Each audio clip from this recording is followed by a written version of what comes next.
എല്ലാവർക്കും news first മലയാളത്തിന്റെ പുതിയ വീഡിയോയിലേക്ക് സ്വാഗതം. ക്രിക്കറ്റ് ലോകത്തെ ഏറ്റവും പുതിയ വാർത്തകൾ ആദ്യമേ അറിയാൻ ഈ ചാനൽ മറക്കാതെ സബ്സ്ക്രൈബ് ചെയ്യുക. 2026 T20 ലോകകപ്പിലെ സൂപ്പർ 8 പോരാട്ടത്തിൽ ഇംഗ്ലണ്ടിനോടേറ്റ ദയനീയ പരാജയത്തിന് ശേഷം പാകിസ്ഥാൻ ക്രിക്കറ്റിൽ അക്ഷരാർത്ഥത്തിൽ ഒരു വൻ ഭൂകമ്പം തന്നെയാണ് സംഭവിച്ചിരിക്കുന്നത്. ഇതിന്റെ പ്രകമ്പനം ലോകം മുഴുവൻ ഇപ്പോൾ അനുഭവിച്ചുകൊണ്ടിരിക്കുകയാണ്.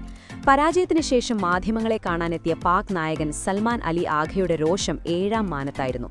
പാകിസ്ഥാൻ ഡ്രസ്സിംഗ് റൂമിലെ മൂടിവെക്കപ്പെട്ട സത്യങ്ങളും ഭയാനകമായ അസ്വാരസ്യങ്ങളും ലോകത്തിനു മുന്നിൽ യാതൊരു മറയുമില്ലാതെ തുറന്നുകാട്ടിയ ആ പത്രസമ്മേളനം ശരിക്കും ഒരു അഗ്നിപർവ്വത സ്ഫോടനമായിരുന്നു. സ്വന്തം ടീമിലെ ഇതിഹാസ താരങ്ങളുടെ, പ്രത്യേകിച്ച് ബാബർ അസമിന്റെ സ്വാർത്ഥതയുടെ മുഖംമൂടി സൽമാൻ നിർദ്ദയം വലിച്ചുകീറി. തോൽവിയുടെ കാരണങ്ങൾ എണ്ണിപ്പറഞ്ഞ അദ്ദേഹം പാകിസ്ഥാൻ ഇനി തങ്ങളുടെ പൊള്ളയായ ഈഗോയും അഹങ്കാരവും മാറ്റിവെച്ച് ചിരവൈരികളായ ഇന്ത്യയിൽ നിന്ന് ക്രിക്കറ്റ് പഠിക്കാൻ തയ്യാറാകണം എന്ന് തുറന്നടിച്ചത് പാക് ബോർഡിനെയും കോടിക്കണക്കിന് വരുന്ന ആരാധകരെയും അക്ഷരാർത്ഥത്തിൽ ഞെട്ടിച്ച് തരിപ്പണമാക്കിയിരിക്കുകയാണ്. മാധ്യമങ്ങൾക്ക് മുന്നിലിരിക്കുമ്പോൾ സൽമാന്റെ കണ്ണുകളിൽ തോൽവിയുടെ നനവും വാക്കുകളിൽ കടുത്ത അമർഷവും പ്രകടമായിരുന്നു. യാതൊരു മടിയും കൂടാതെ അദ്ദേഹം ആ കൈപ്പേറിയ യാഥാർത്ഥ്യം തുറന്നു സമ്മതിച്ചു. ബാറ്റിംഗിലും ബോളിംഗിലും ഫീൽഡിംഗിലും ഇംഗ്ലണ്ട് എന്ന പ്രൊഫഷണൽ ടീമിനേക്കാൾ കാതങ്ങൾ പിന്നിലായിരുന്നു പാകിസ്ഥാൻ. പല്ലക്കലയിലെ വേഗം കുറഞ്ഞ പിച്ചിൽ മികച്ച സ്കോറിലേക്ക് കുതിക്കുകയായിരുന്ന പാക് നിര മധ്യനിരയുടെ ഉത്തരവാദിത്തമില്ലാത്ത തകർച്ചയോടെ ചീട്ടുകൊട്ടാരം പോലെ തകർന്നടിഞ്ഞ് വെറും 164 റൺസിൽ ഒതുങ്ങിയത് സ്വന്തം കൈവിരുതുകൊണ്ട് മാത്രമാണെന്ന് അദ്ദേഹം വിതുമ്പലോടെ സമ്മതിച്ചു. സൂപ്പർ 8 പോലൊരു ലോകവേദിയിൽ ആവശ്യമായ പോരാട്ട വീര്യമോ ക്രിക്കറ്റ് ബുദ്ധിയോ തന്റെ ടീമിൽ ഒട്ടും തന്നെ കണ്ടില്ലെന്ന് അദ്ദേഹം തുറന്നടിച്ചു. എന്നാൽ ഇതിനേക്കാൾ ഒക്കെ ഞെട്ടിക്കുന്ന കാര്യങ്ങളാണ് പിന്നീട് ആ നായകന്റെ നാവിൽ നിന്നും പുറത്തുവന്നത്. പാകിസ്ഥാൻ ടീമിലെ താരങ്ങൾ ഇന്ത്യയെ കണ്ടു പഠിക്കണം എന്ന് അദ്ദേഹം പറഞ്ഞപ്പോൾ അവിടെയുണ്ടായിരുന്ന മാധ്യമപ്രവർത്തകർ പോലും സ്തംഭിച്ചുപോയി. എത്ര വലിയ സമ്മർദ്ദഘട്ടത്തിലും ഇന്ത്യൻ താരങ്ങൾ ശാന്തരായി നിലകൊള്ളുന്നതും പ്രതിസന്ധികളെ നെഞ്ചുവിരിച്ച് നേരിടുന്നതും എങ്ങനെയെന്ന് പാകിസ്ഥാൻ അടിയന്തരമായി പഠിക്കേണ്ടിയിരിക്കുന്നു. എപ്പോൾ പ്രതിരോധിക്കണമെന്നും എപ്പോൾ വന്യമായി ആക്രമിക്കണമെന്നും ഇന്ത്യക്ക് കൃത്യമായി അറിയാമെന്നും അവസാന പന്തുവരെ തോൽവി സമ്മതിക്കാത്ത ആ അപാരമായ പോരാട്ട വീര്യം പാകിസ്ഥാൻ ടീമിന് തീരെയില്ലെന്നും സമ്മർദ്ദം വരുമ്പോൾ തങ്ങൾ തകർന്നടിയുകയാണെന്നും അദ്ദേഹം അസന്നിഗ്ധമായി വ്യക്തമാക്കി. ഇതിനുശേഷമാണ് പത്രസമ്മേളനത്തിലെ ഏറ്റവും സ്ഫോടനാത്മകവും വിവാദപരവുമായ നിമിഷം അരങ്ങേറിയത്. ലോകത്തെ 1ാം നമ്പർ ബാറ്റർ എന്ന് വാഴ്ത്തപ്പെടുന്ന മുൻ നായകൻ ബാബർ അസമിനെതിരെ പേരെടുത്തു പറയാതെ സൽമാൻ തൊടുത്തുവിട്ടത് വിഷം പുരട്ടിയ അസ്ത്രങ്ങളായിരുന്നു. ക്രിക്കറ്റ് ഒരു ടീം ഗെയിമാണെന്നും വ്യക്തിഗത നേട്ടങ്ങൾക്കും സ്വന്തം റെക്കോർഡുകൾ മിനുക്കുന്നതിനും ബാറ്റിംഗ് ശരാശരി കൂട്ടുന്നതിനും റാങ്കിംഗ് സുരക്ഷിതമാക്കുന്നതിനും വേണ്ടി മാത്രം കളിക്കുന്നവർ ടീമിനൊരു വലിയ ക്യാൻസറാണെന്നും അദ്ദേഹം രോഷത്തോടെ ആഞ്ഞടിച്ചു.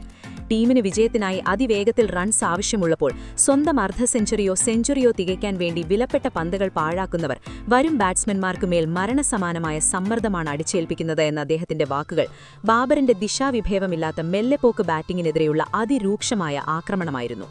സെമിഫൈനലിൽ പ്രവേശിക്കാനുള്ള സുവർണ അവസരം സ്വന്തം അലസത കൊണ്ടും മോശം പ്ലാനിംഗ് കൊണ്ടും വിരലുകൾക്കിടയിലൂടെ മണൽത്തരി പോലെ ചോർന്നുപോയതിന്റെ കടുത്ത നിരാശ സൽമാന്റെ വാക്കുകളിൽ നിറഞ്ഞുനിന്നു.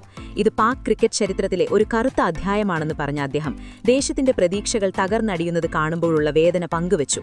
ലക്ഷക്കണക്കിന് ആരാധകരുടെ കണ്ണീരിനും വിയർപ്പിനും വില കൽപ്പിക്കാതെ സ്വാർത്ഥ നേട്ടങ്ങൾക്കായി കളിക്കുന്ന സംസ്കാരം ഇനി പാക് ക്രിക്കറ്റിൽ വെച്ചു പുറത്തില്ലെന്ന് അദ്ദേഹം മുന്നറിയിപ്പ് നൽകി. പേരിനേക്കാൾ പ്രകടനത്തിനാണ് ഇനി വിലയെന്നും ടീമിനു വേണ്ടി സ്വന്തം നേട്ടങ്ങൾ ബലി കളിക്കാൻ തയ്യാറല്ലാത്തവർക്ക് ഈ ടീമിൽ ഇനി യാതൊരു സ്ഥാനവുമില്ലെന്നും അദ്ദേഹം അന്ത്യശാസനം നൽകി. മറുഭാഗത്ത് ഈ മത്സരം ക്രിക്കറ്റ് ലോകം കണ്ട ഏറ്റവും വലിയ അത്ഭുതത്തിനും സാക്ഷ്യം വഹിച്ചു. ഒരു ഘട്ടത്തിൽ 35 റൺസിന് 3 വിക്കറ്റും 58 റൺസിന് 4 വിക്കറ്റും നഷ്ടപ്പെട്ട് വൻ തകർച്ചയെ നേരിട്ട ഇംഗ്ലണ്ടിനെ നായകൻ ഹാരി ബ്രൂക്ക് തന്റെ ഇതിഹാസ തുല്യമായ ഒറ്റയാൾ പോരാട്ടത്തിലൂടെയാണ് വിജയതീരത്തണിയിച്ചത്. പാകിസ്ഥാൻ വിജയമുറപ്പിച്ച് അഹങ്കരിച്ചിരുന്ന നിമിഷത്തിൽ നിന്നും വെറും 53 പന്തുകളിൽ 10 പടുകൂറ്റൻ ഫോറുകളടക്കം 100 റൺസ് അടിച്ചുകൂട്ടി ഹാരി ബ്രൂക്ക് നടത്തിയ ആ മാസ്മരിക പ്രകടനം ശരിക്കും രോമാഞ്ചമുണ്ടാക്കുന്നതായിരുന്നു. മുൻ മത്സരത്തിൽ ശ്രീലങ്കയെ വെറും 95 റൺസിന് എറിഞ്ഞിട്ട അതേ ഇംഗ്ലണ്ട് ഇന്ന് പാകിസ്ഥാനെതിരെ 18 പന്തിൽ 10 റൺസ് എന്ന നിലയിലേക്ക് കാര്യങ്ങൾ എത്തിച്ചാണ് അവിശ്വസനീയവും ആധികാരികവുമായ വിജയം പിടിച്ചെടുത്തത്.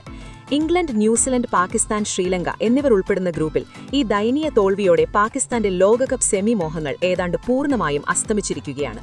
ഡ്രസ്സിംഗ് റൂമിലെ മൂടിവെക്കപ്പെട്ട സത്യങ്ങളും പടലപ്പിണക്കങ്ങളും മറനീക്കി പുറത്തുവന്ന ഈ സാഹചര്യത്തിൽ PCB ഇനി എന്ത് നടപടിയെടുക്കുമെന്നാണ് ലോകം ഉറ്റുനോക്കുന്നത്. ഇന്ത്യയുടെ ആ വിന്നിംഗ് ഫോർമുലയും മാനസിക കരുത്തും സ്വന്തമാക്കാൻ പാകിസ്ഥാൻ എന്നെങ്കിലും തയ്യാറാകുമോ? അതോ സൽമാൻ അലി ആഘ പറഞ്ഞതുപോലെ ബാബർ അസം രാജ്യത്തിനു പകരമായി സ്വന്തം റെക്കോർഡുകൾക്ക് വേണ്ടി മാത്രമാണോ കളിക്കുന്നത്? നിങ്ങളുടെ അഭിപ്രായങ്ങൾ എന്താണെന്ന് കമന്റ് ബോക്സിൽ സൽമാൻ സപ്പോർട്ട് എന്നോ ബാബർ സപ്പോർട്ട് എന്നോ തീർച്ചയായും രേഖപ്പെടുത്തുക. ലോകകപ്പിലെ ഇതുപോലുള്ള മറഞ്ഞുകിടക്കുന്ന സത്യങ്ങളും ഏറ്റവും പുതിയ അപ്ഡേറ്റുകളും അറിയാൻ ഞങ്ങളുടെ ചാനൽ ഇപ്പോൾ തന്നെ സബ്സ്ക്രൈബ് ചെയ്യുക.